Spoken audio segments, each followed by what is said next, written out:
to you, but to me. Welcome back. I forgot one announcement, so I'll sneak that in quickly here. I want to let you know that you still have 8 days, that is until next week, Saturday, if you want to enter our Planet Earth Poetry's Fall Poetry Contest, where you would write a postcard poem on the theme of gratitude. Why is it called a postcard poem, you ask? Because the winner's poem will be put on a postcard that we are going to sell at our events and send to people who gave us money and stuff as thank you notes. So the theme gratitude is in there. And since it's going to be put on a postcard, you don't have to write a 20 stanza ballad there. The short thing is good enough, and you have 8 days for that. So if you feel up to that, I'll leave the flyer that has all these details and more on that chair in the front there. All right, but now let's come to actual poetry. And we want to open with our poetic opener, Shawnda Wilson. Woo!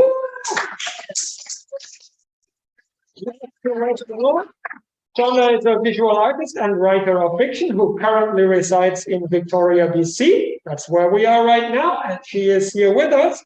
And she's going to read to us.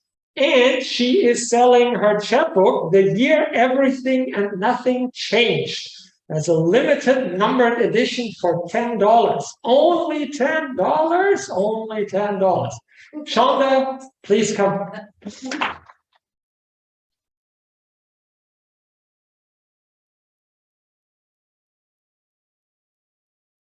I think people.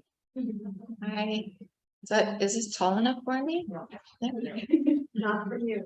Yeah. That good? Okay. Yes. I was going to I'm glad you brought up the postcard thing because I have a poem in the chapbook that's called Shit, My Gratitude Poem is Too Long for the Contest.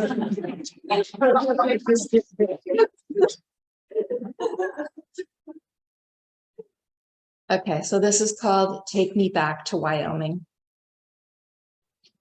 He posts these pictures on Instagram today, a blue and black off-road vehicle, some jagged hills, and this fucking sky. The sky stretches itself caramel across an apple, bigger than the earth, not stopping there. It stretches deep into, sorry, Okay. It was not quite getting to it, so better to take the time now.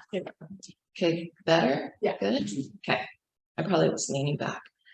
It stretches deep into the dusty brown earth, propels itself up and out into the universe. Where is this? I comment. Why am I not there?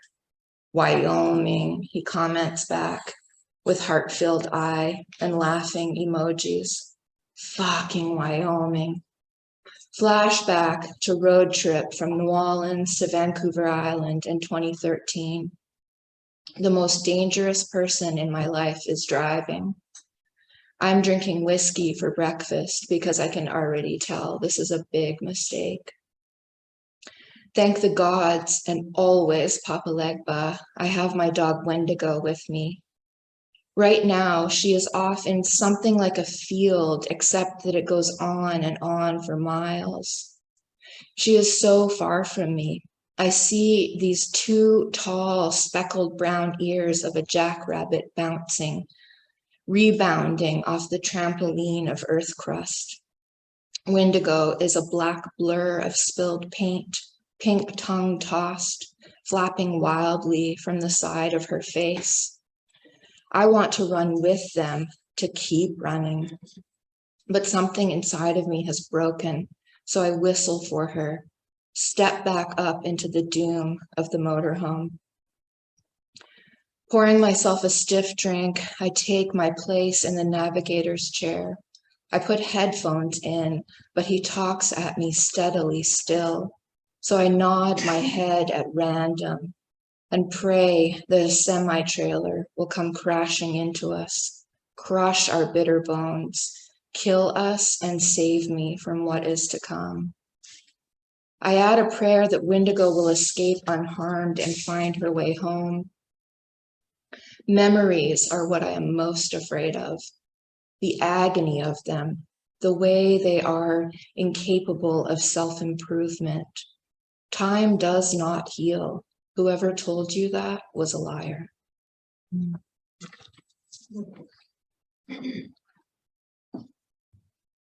Okay, this one is called 2022.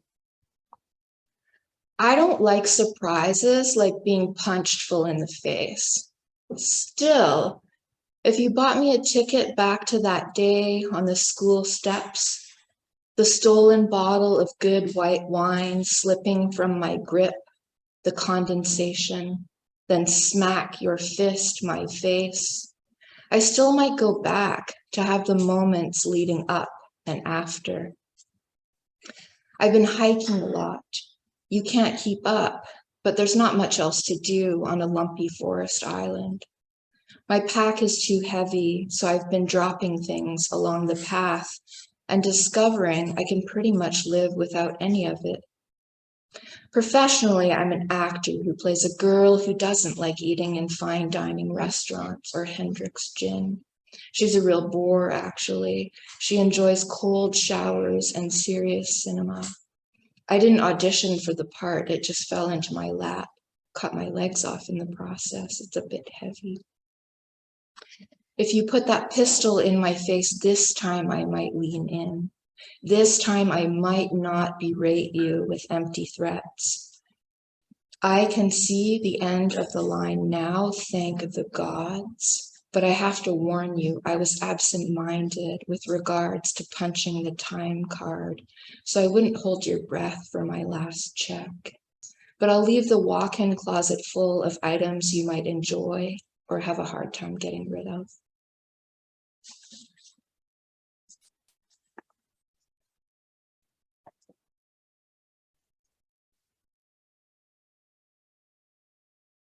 Okay.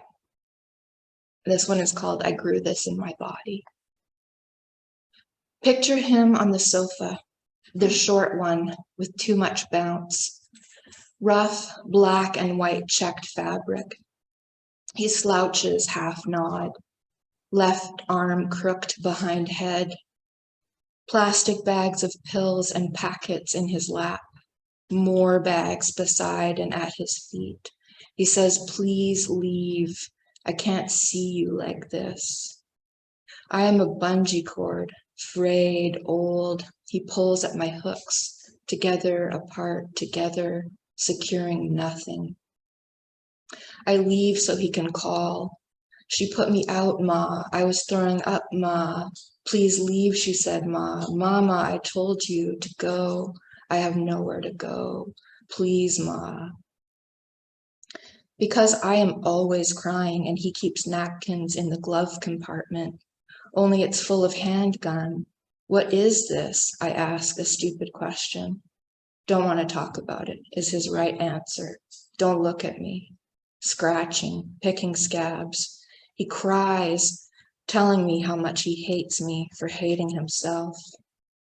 I grew this in my body, this sweetheart, this world wit, this too much talent to keep quiet, this bridge burner. I have rolled a lot of dice, boxcars, hot dice. We rolled around a lot. Why, God, does the nod gotta feel like home? On my knees in Rosalie Alley, forehead scrapes pavement, rub it back and forth. Thank my dead, my 40-odd, because who else could be keeping us out of jails and graves? Child, what in the world can I give you that you would take, but not another pill, not another rail or bloody nose, the staph infections? French, we ride la montagne russe, take turns losing grip, calling bullshit. I am old enough not to look for answers, read tabloids as reliable as the Holy Bible. King James got stuck in my throat back in 1977. Billy Graham revivaled in somewhere California. We always loved the storms, the violence, the coming out of nowhere, the aftermath. Picture him, blue eyes like your favorite marble. That smile, it makes the swooner's knees falter. He's on the couch, drool hangs, head shoots up, what? Nod, nod, nod. The plastic bags around him like pylons. And then I have one little tiny short one here. It's called Rapunzel, Let Your Hair Down. Stirring a poor man's feast of onions, eggs, and leftover flavor packets from long forgotten ramen, I think my friends are the best people in the world, and how little good them loving me does, separated by a border that resembles Rapunzel's tower. And I with my shaved head, I with my shaved head.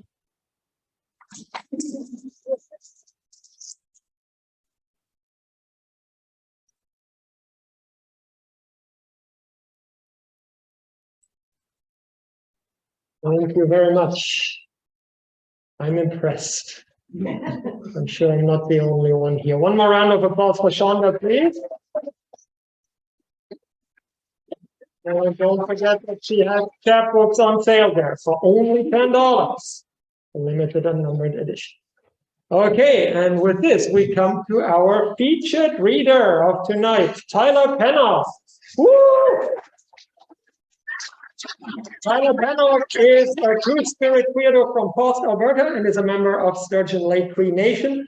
They were adopted from a Cree and Métis family and reunited with them in 2006. They are a graduate of Guelph University's creative writing program and the University of Toronto. They live in Toronto, but they came out to us tonight, which we feel very honored about. And they are going to read from us to us from, well, Blood and Bones. Bones was actually the first one that came out 2 years ago, and Blood is the one that came out just a few months ago. So we are very excited to hear from Tyler Pennock.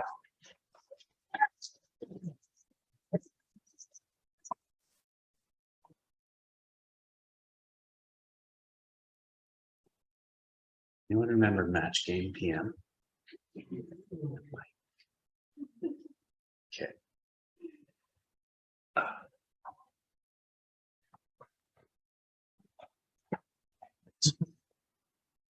I don't plan anything.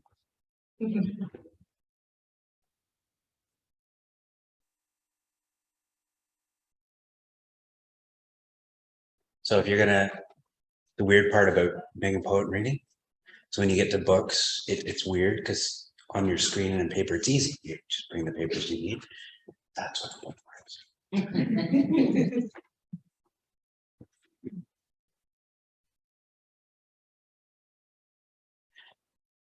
Under the moonlight, the softness that night gives us, the earth rising to meet in snow or the glow of trillions, where there is enough sound in a breath.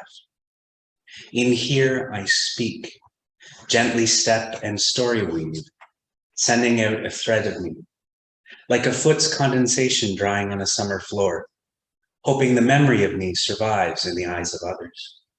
I'll speak of blood and wounds and beauty and terrible things, the way the wind pulls 1,000 leaves down an empty street, and when they settle, we look up, trace the direction of the wind. You can do whatever you want.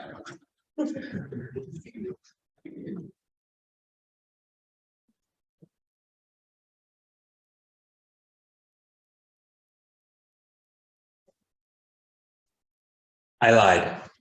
I won't see you tomorrow. I'm not coming home. I know.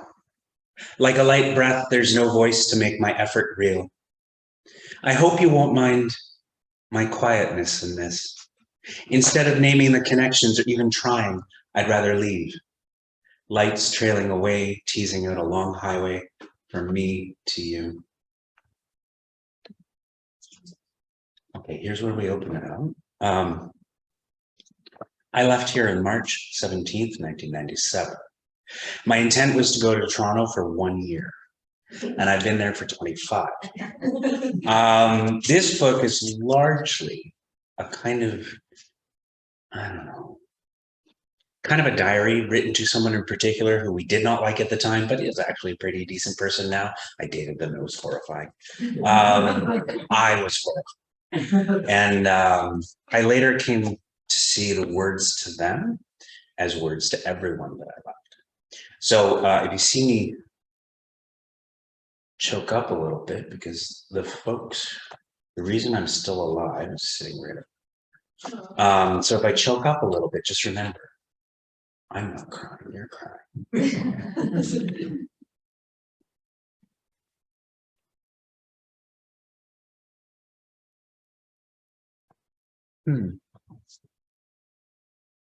Should I survive the spring?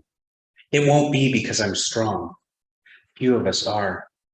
We're like girdled trees, hard, thirsty, and suffocating. Forests gleaming, beautiful briefly, bursting red and brown in early death. Shaped this way by governing, hegemonizing, dominating hands. Whiter, softer than bark. And yet, small aggressions multiplied, clot and choke, more efficient than knives, axes. There's no blood spray to outline a darkened killer, no sap rushing out to stick, hold, stop the blades that released it.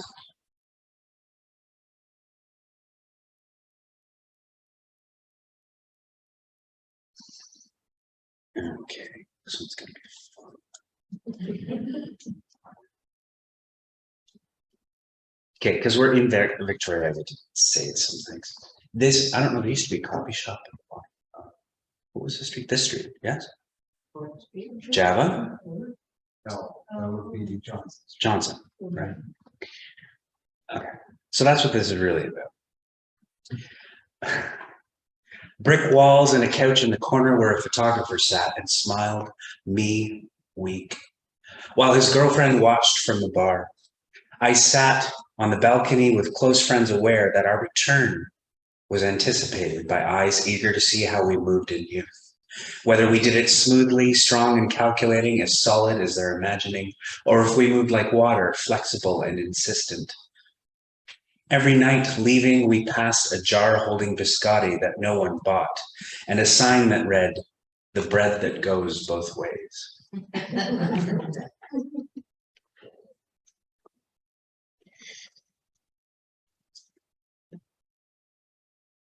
So when I arrived in Toronto, I got there very late. I went to Ottawa first, hung out with a friend, overstayed my welcome there, and then took a bus to Toronto, arrived at 2:04 in the morning, and foolish me, I'm used to Ottawa, right?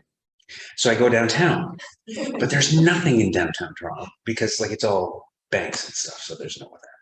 And then eventually I found one shelter, then another. The day after, we had an ice storm. Your fingers slide over branches sealed in ice. The heat of your touch teases water out, lubricating movement. And like a loose thread, your warmth unravels a tranquil, formless margin. You smile, seeing how quickly the branch seeks to leave its cell. The water seeks to sever the cold, declaim its rigid former self. A relationship forged in mutual alarm. The transient nature of winter, a smoothness the branch couldn't possess otherwise.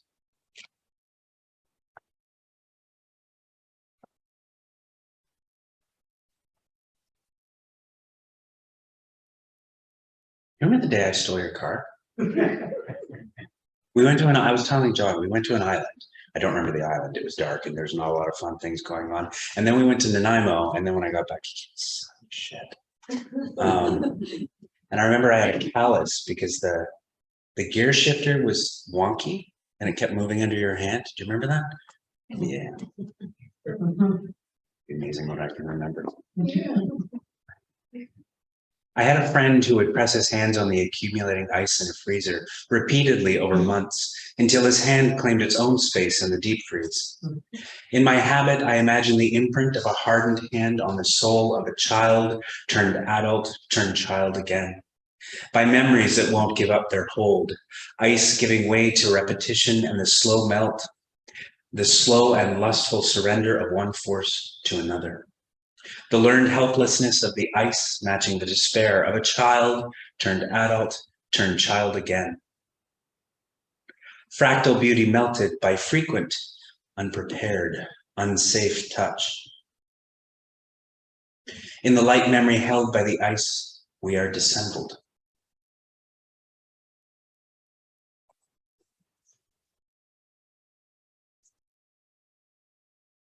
I wonder if my attraction to men is preceded by my understanding of their capacity for violence, or if the opposite is more likely.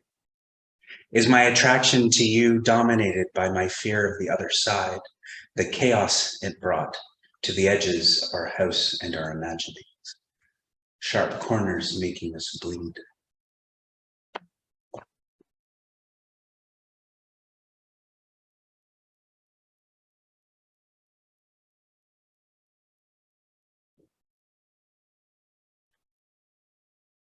Hard to decide what to read. I could just tell stories.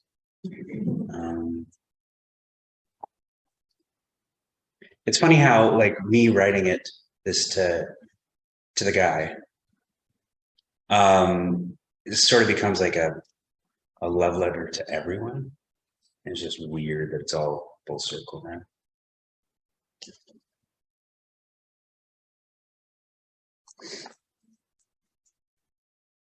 I'll go with this one.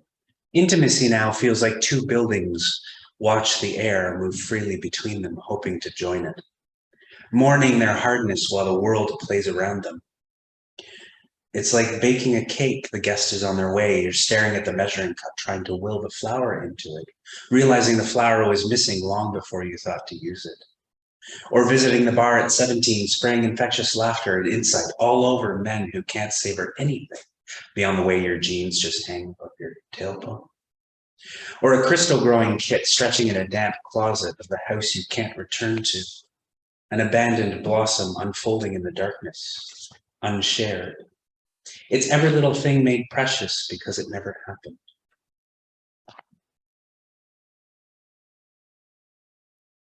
Going off script.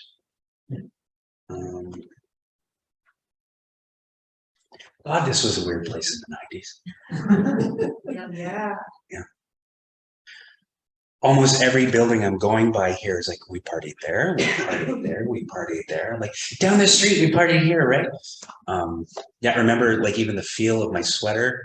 For some reason, I lost my t-shirt. And I remember the feel of my sweater, like my body under my sweater, because I was cold. We were walking up the street that goes up the hill towards Saanich. And yeah.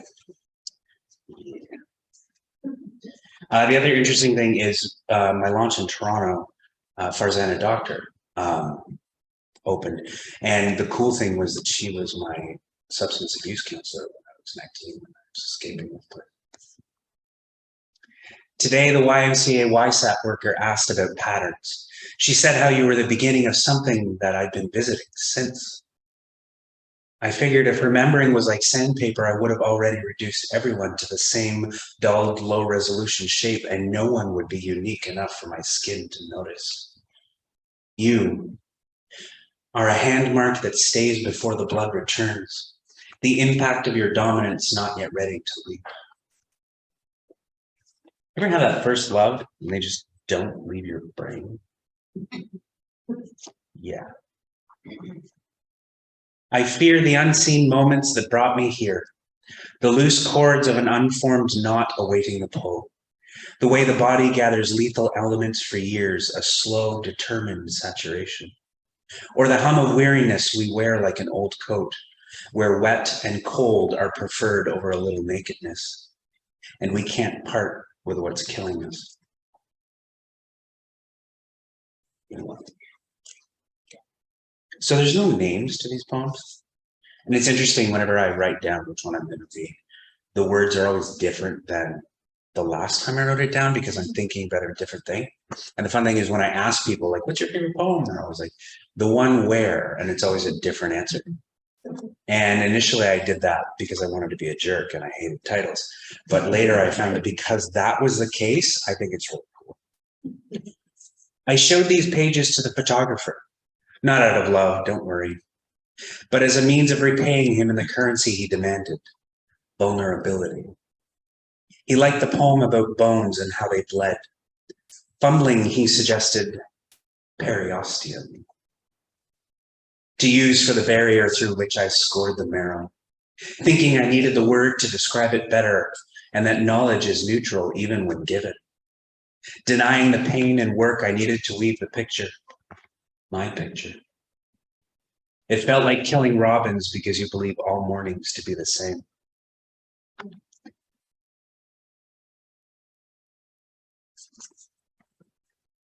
So if any poem was to that guy, and I'm not saying his name because I haven't been able to talk to him and I didn't get his permission. That's why. But if any poem is to him, it's this one. You have a yellow fleck in your eye. Have you noticed that? You said that once. Lovers are easy to remember, and yet I only remember that about you. I could say there was a smell to you or a feature for which you stood out to others. Maybe others gasped when you smiled, or your charm fumbled the hands of willful men. But time is an acrid smoke, and so much has passed between us. All I can remember is your voice.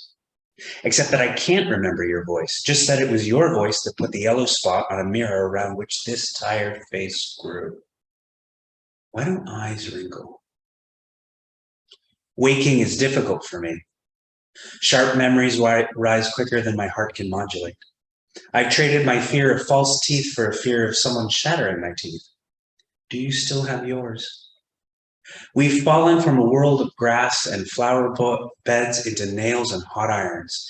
Gleefully, they remake us into this, skin trying to cover injury and losing in the process. I wish I could remember features that made you such a landmark, that bright smile in a post-bar glow, an exceptional moment nested in a murk of short interactions. Maybe that was it. That you smiled at my imperfection without inhibition, and I'm fighting to figure out why. If I could pluck a moment from time's needle, I would sit and try, feel the reason for you or the coolness of your cheek on mine. But all I remember is what you said. You have a yellow fleck in your eye. A flickering yellow shard sitting underneath water, nestled in white. The softest flesh I have still easily preserved. And you notice the imperfection. Come back to me, please, so I can point at yours. I'm just kidding, I like him a lot. Now, I like him a lot now. Burgundy, we're going with Burgundy.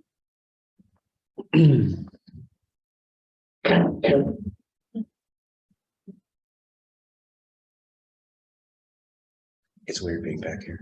It's really weird. Okay, you spent like when you're and I wasn't really homeless. Like I had a home and I had friends, but most of my friends were homeless. And there was plenty of times where I was ashamed to go back, right? Or I don't know if Danny told you about the state of our apartment, but it was disgusting. So anyways, you spend a lot of time wandering. And if you grow up in Ottawa and you wander because you're homeless, you wander at night and you sleep during the day. So when you're down here, you see it's a different landscape. It's totally different. When I was on East Pender just yesterday, I was like, wow, I remember that, I remember that, I remember that. During the day, can't, right? And there were moments, tomorrow, we're going for a drive, but there were moments where like, hey, this is where, and I can't because you have kids in the car, so. And they're like, tell me, and no. Dried blood, brown and graying on a swab is my favorite color. Hues a mix of rose petals and earth clouding the memory of red that flooded the syringe. Richer than darkness telling of the day's work. The burden of a long night binging. Cradling toxic things, introduced but still needed in their time.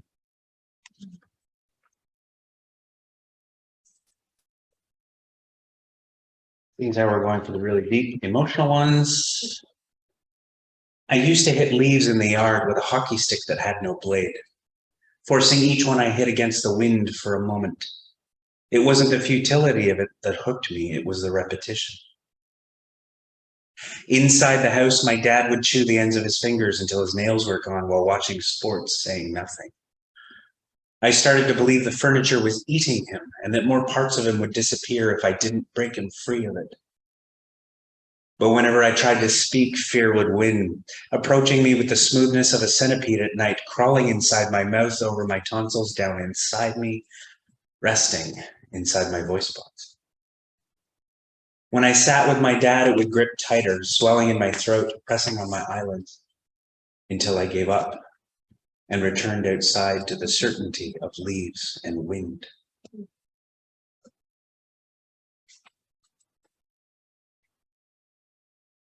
Remember, I can't help but think that the couch had a hunger for the joy my dad once brought me. Our habits replacing the brightness of his eyes around me.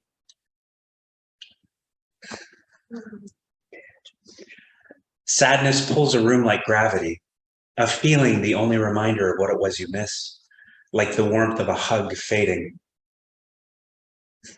The men I chase now are little more than cushions, air crowding sterile pockets when I stand, their distending size short, isolated, potential, until I return, tricking them into thinking I can be forever. Okay, the scariest thing about being a poet is when there's someone near you that knows you. And then comes this moment where you're more vulnerable because they know the things that led to the things you're writing about. And you think, oh, I can hide it behind some nice words. But no.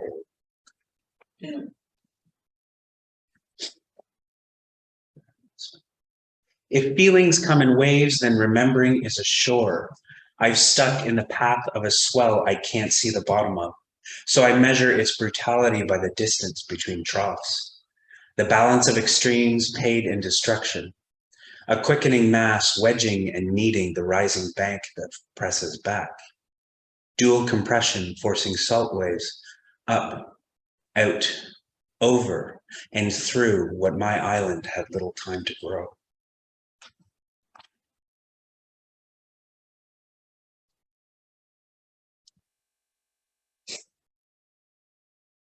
I've already lost track of time.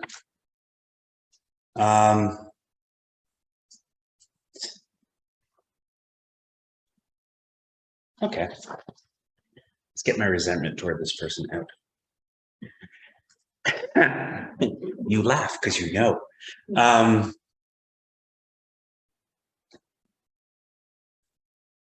And the thing about what I like about writing is that there's dual compression. You could totally squish two things into the same space, and that's what it feels like. So sometimes you can have someone in your life who you absolutely hate for what they did to you, and yet you did to yourself, and adore them still, right? You're a scar now, a depression that I run my fingers over, grazing its lightness, the mark of skin's memory. To skin, blood is a wildfire, no control over how much is lost, how much will dry, crumble away, stay to form flesh. In the uncertainty of you, I felt like a fool who couldn't look at a wound, turned away, denying the blood, screaming. I wrote once that you felt like a scratch, the newest part of me that I'm still afraid to look at.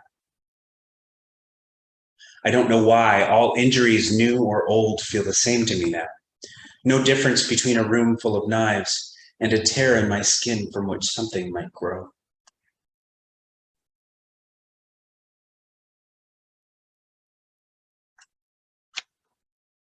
Never done it this way, but I can do it this way. You've left just a scratch, not even a crack in who I was. I didn't need more than a sliver of light, but my clenching wounds splintered colors inside me still. Briefly. And now, staring at a new page on a bus headed east, I wish snow could fall on this, seal my skin around the impact of you, decelerate the light, hold it longer, slow the outward flow I created when I left you. But winter is leaving us.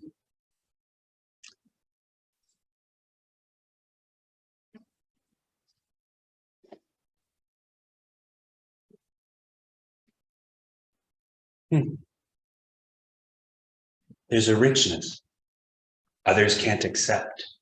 With all the things inside you that you'd still flow, thick with debris, stronger for what it takes to remain wild and fascinating. Engaged in sex work with men who'd reduce you to ash, the faded product of a spent force. But I like them. Being the dust of embers, barely visible, but for the impact of my decay. A suffusing collapse, fueling blooms that haven't yet found seeds. What do I have? This is pretty much almost dead. 3 minutes.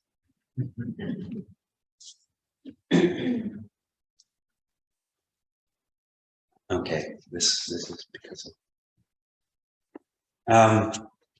So I know 3 words. There's PSC one, Benesi one, and Anamikik for thunder. So I'll just say it. So I'll be naming one of them. One of the first words I learned, Anamikik. When I questioned what that had to do with thunder, my friend smiled. I didn't notice how easily we can apply others' meanings to our own words, corrupting the relationship, subjugating half the picture. In English, you can name someone without ever knowing them. The name creates an outline, a shape without texture, a body untouched, that can stay unreal and the person is unknown, unfelt by you. I prefer names that demand a relationship, building with every exchange, a tangle of stalks that flower together, growing fat with interpretation over time. So many places, so many people, so many lost their names to English.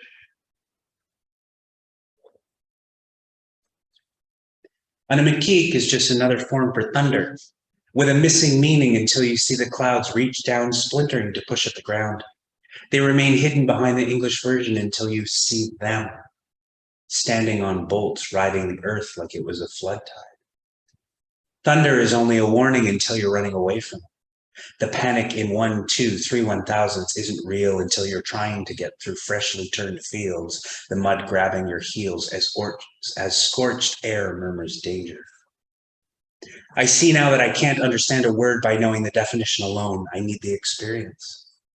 Every word is just a signpost pointing me to the moment I learned or relearned its significance.